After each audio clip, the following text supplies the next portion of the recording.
Okay, good evening and welcome to Shiva YouTube. Iyun Benzion. Tonight's daf is Nedarim daf Lamed Beis. It's a daf which talks about Agarita. It talks about Bris Milah, the life of Avram Avinu. One of the things it mentions, it says by Avram, he saw the Chalfanav Samim. Avram shall walk in front of Hashem, be Tamim. So the Gemara talks about that the Maila, the Midah of Tmimus. Tmimus, some people say, is to be naive. It's not a good thing. The Seder, on Seder night, we talk about one of the Arba Bonim is the Tam, right? It doesn't sound like he's such a good person. The Chacham is, right? He's the wise son is considered the greatest son to have. The Tam, I don't know, is mediocre. He's someone who's naive. He doesn't understand what's going on. The Gemara here talks about someone who has Tamimus is a big Mila. And the Gemara says, Amar Rabbi Yitzchak, towards the bottom, Lam Bezim and Aleph, call a Masm Atzma, Kashbrach Masm Imo. Anyone who's Tamim with himself. Tamim means whole. And the way I explain it means to be sincere. A person can do something, and you can do something because you want to do something, or because you think it's the right thing to do. And there's a big difference between that, because a lot of people will do things.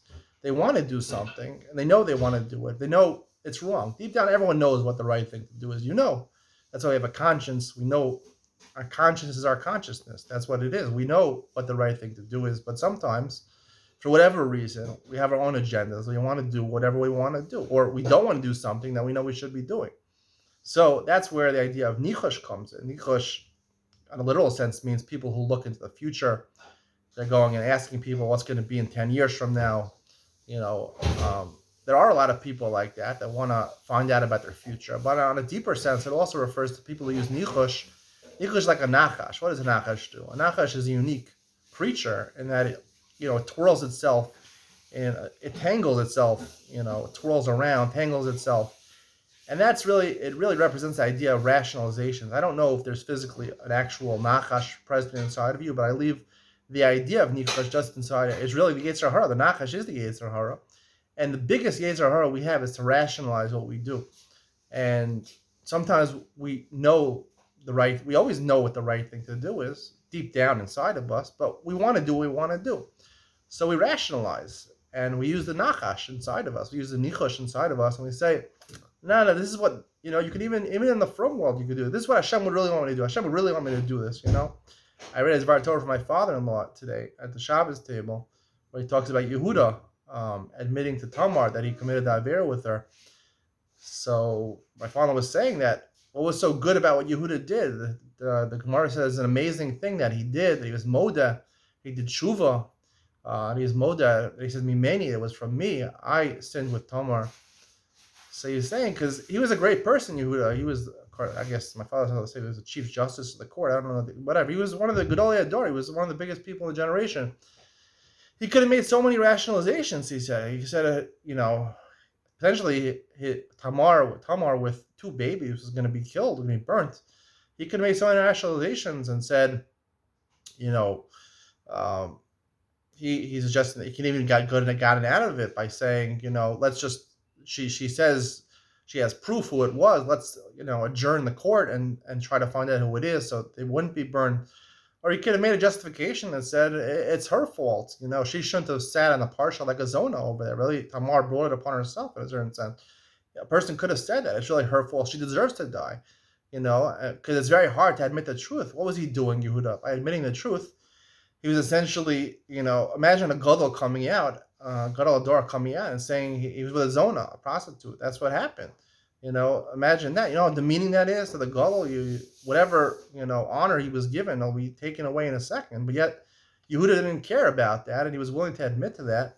He didn't rationalize, and that's why it was such a milo, a great thing that he did. As my father was saying, it's a great thing that he did, that didn't rationalize, because a person of his stature could have rationalized so easily, but he knew what the right thing to do was, and he admitted at the right time, and he saved Tamar and the two children from being killed.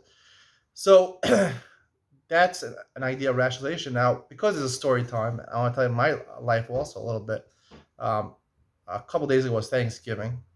For people who celebrate that in America, I live in Israel. There's no such thing as Thanksgiving here. But when I was younger, and a lot firmer than my parents and things like that. You know, they always had Thanksgiving meals. Now my mother doesn't do Thanksgiving anymore.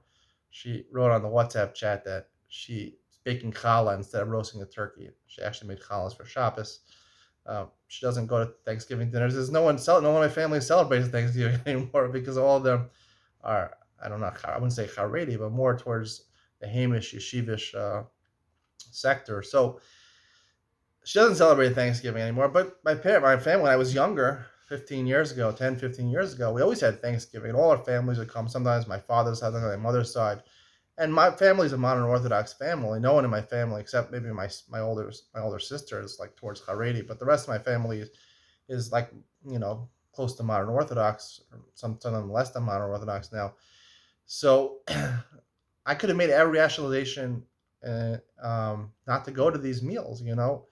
A lot of people say it's an Isser D'Oraisa, right? It's Avodah Zarah Thanksgiving, right? So I don't know. Is it Avodah Zarah? I put out a video where I told you my opinion now, what I believe it is. I don't think it's an Avera to celebrate Thanksgiving. But I did ask a rabbi. I asked my Rosh Hashiva whether I should go or not, whether I was allowed to go. So he said, yes, you're allowed to go. Turkey dinner, he called. You're allowed to go to the turkey dinner. Okay. But I wanted to go. So then I asked him, I added another question. I said, should I go? And he said, if you want to go, you should go. Because deep down, I knew the right thing. Yes, right? I was allowed to go. I had the answer. I could go. But then again, there's learning Torah, Bittul Torah. Is it worth being Vatal Torah? I could learn the entire night. Thanksgiving dinner, once you go home, 3, 4 o'clock for that meal, and you're spending the rest of the night with your family. It could be 6, 7 hours of Bittul Torah. I had so many friends when I was in Shar Yashav at that time. And they said, no, I'm Haredi. My family not from. They're like Goyim, like I'm the real Jew. I'm doing Ratzon Hashem. I'm learning Torah. But at the end of the day, I realized that the right thing to do is that they're my family, and my family is important also. And I think there are certain times family merits Bittul Torah sometimes. Yes, to go to family celebrations and family gatherings. I think that's the right idea. You always want to strengthen and be part of your family. You don't want to be different than everyone else. If they're doing Averos, you should be part of it. But if they're having a family gathering where they're just having a dinner and connecting with each other and bonding with each other, I think it's very important, family. Not everyone has this challenge. I had this challenge because my religiosity was a little different than the rest of my family. But I said there's an opportunity. It wasn't just Thanksgiving. There were so many Sundays that I gave up learning Torah just to go for, a Sunday birthday party of something or someone, or Sunday lunch or a brunch or something like that. I would give up learning so many days just to my family because I felt family was an important thing. And I knew that's deep down, that's what Hashem really wanted me to do. So that was Tmimus. That's really what Tmimus is. Tmimus is be sincere with yourself. I could have made so many excuses. Trust me, I loved learning Torah. When I was at those family gatherings, I was the quiet guy sitting there. I had nothing to say to anybody. I didn't know anything about the world. What was I going to contribute? I knew nothing. And people would say to me, what, you're very tired? I had nothing to say to them. I would sit there quietly and say nothing. But I did get in a couple hellos, how you doing with my family. And to this day, it stays with me. Now, I don't have a great relationship with some people in my family, but a lot of people in my family, I do have a very good relationship with them because I made the effort and I knew that's important. And that's sincerity and tmimus. And nichush is the opposite, where you make rationalization and you say, I don't need to do that. But this is the Gemara saying. The Gemara is saying, if you have tmimus, like Avram Avinu, right, you're tamim with Hashem, you're sincere with Hashem, you do the right thing, so HaKadosh Baruch Hu will have tmimus with you. And if not, then the opposite. Then you'll be subject to the nachash, the nichush, which is also the malach hamavis. The malach hamavis will devour you. Anyway, that's what we're here for tonight. I hope you enjoyed tonight's share. See you in the next one.